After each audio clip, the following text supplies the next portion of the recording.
कई वर्षों के लिए देवदेवी माताओं की सेवा करती रही। कई वर्षों के बाद जब उनकी समाधि खुली तो पास में एक स्त्री को देखा तो पूछा, देवी जी आप कौन हो? भूल गए। बोले महाराज स्मरण करो, कुछ वर्षों पूर्व हमारा आपसे विवाह हुआ था, आप तो मुझे भूल ही गए।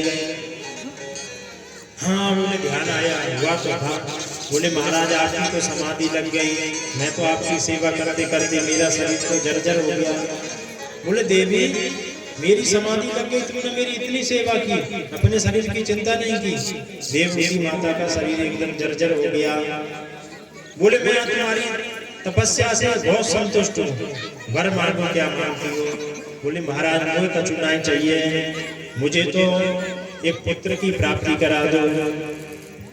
बोले ठीक है, पर ये समझो कि एक पुत्र होते ही हम वन को चले जाएंगे, भगवान का भजन करेंगे,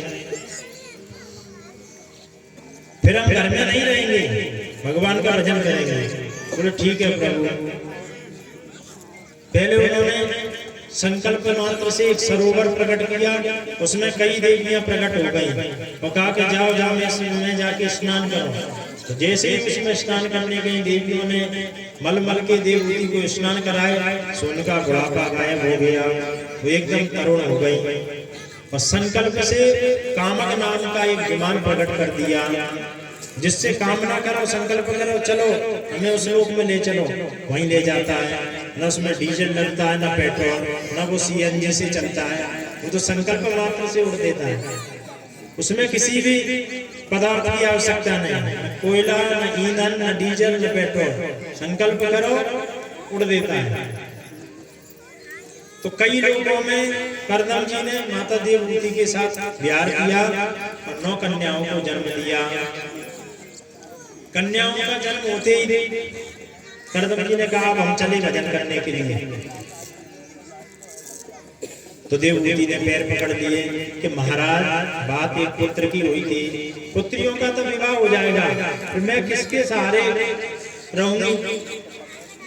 बेटी तो अपने अपने घर चली जाएंगी। तब करदम जी को ध्यान आया कि मैंने भगवान से वरदान मांगा था कि मेरे यहाँ साक्षात भगवान का जन्म होगा, पुत्र रूप में भगवान मेरे यहाँ अवतरित होंगे। तो करदम जी कुछ समय के लिए रुक गए। कालांतर में कपिल के रूप में करदम जी के घर भगवान ने जन्म लिया। बोलिए कपिल भगवान की जय। ब्रह्मा जी भगवान कपिल का दर्शन करने आए।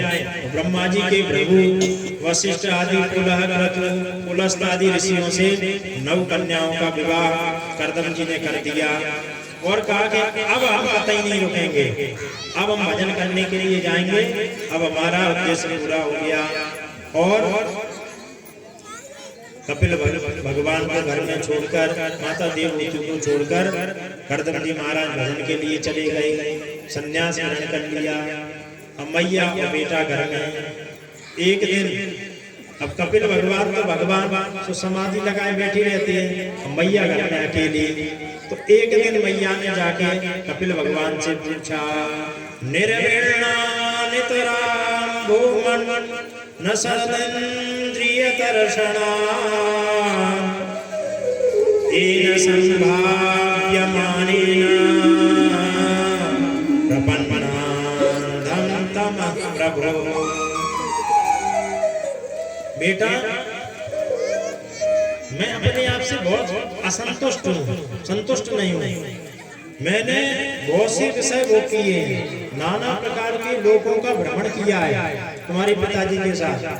वर्षों बीत गए पर ऐसे लगता है कि जैसे मैं अपूर्ण हूँ, कुछ कमी रह गई है। बोले माता जी संसार में चाहे जितने विषय वो कर लो, उससे कभी संतुष्टि होने वाली नहीं। अभी आधा किलो रसगुल्ला खा लो तो ये थोड़ी अब कभी नहीं खाना, कल फिर इच्छा होगी। अभी भोजन करके आए, शाम को फिर करेंगे, कल फिर करेंगे, डेली करेंगे, और जब तक जीवन है तब तक करते रहेंगे। तो विषयों की पूर्ति थोड़ी होने वाली है। जब तक शरीर धारण किया है तब तक विषय भी भोगने पड़ेंगे। तो बोले इसकी पूर्ति होने वाली नहीं। तो बोले जीवन का लक्ष्य क्या है, फिर आत्मसंतुष्टि कैसे प्राप्त हो, ये तो बताइए। कपिल भगवान कहते हैं संतों का संग करो। संतों के संग से वे भगवान की चर्चा सुना सुना कर तुम्हें भगवानमय बना देंगे, उससे आप संतुष्ट हो जाएंगे।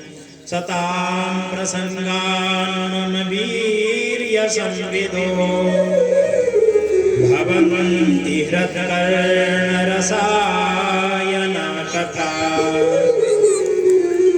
तज्जोषणादास्तुपवर्गवर्त्मनि श्रद्धारतिर्भक्तिरनुक्रमिष्यति। सताम प्रसंगान, भगवान के प्रसंग सुना सुनाकर, आपको भगवान की चर्चा सुना सुनाकर आपके चित्त में भगवान को चिपका देंगे, आपको भगवतमय बना देंगे, भक्तिमय बना देंगे। कैसे संत? बोले श्रद्धारतिर्भक्तिरनुक्रमिष्यति, जिनमें भगवान के प्रति अखंड श्रद्धा है, जो केवल भगवान में रति करते हैं। ऐसे होना चाहिए कि जो मार्ग को बतावे, जो भगवान के भजन के मार्ग को प्रशस्त करें, ऐसे संतों का सत्संग करो।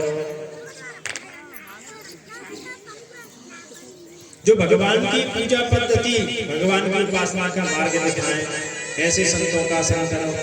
बोले हम पहचानेंगे कैसे कौन संत पहुंचे हुए हैं, कौन भगवान की उपासना?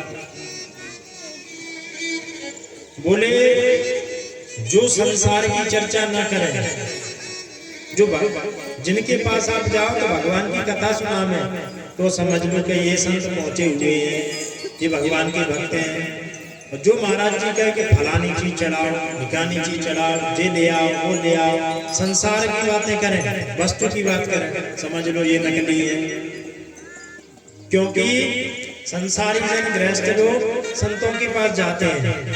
हमने परसों के दिन सुना कि नारद जी संतों के पास गए सत्संग के लिए, तो उन्होंने क्या देखा? पाखंड निरता संता विरहिता सपरिग्रह।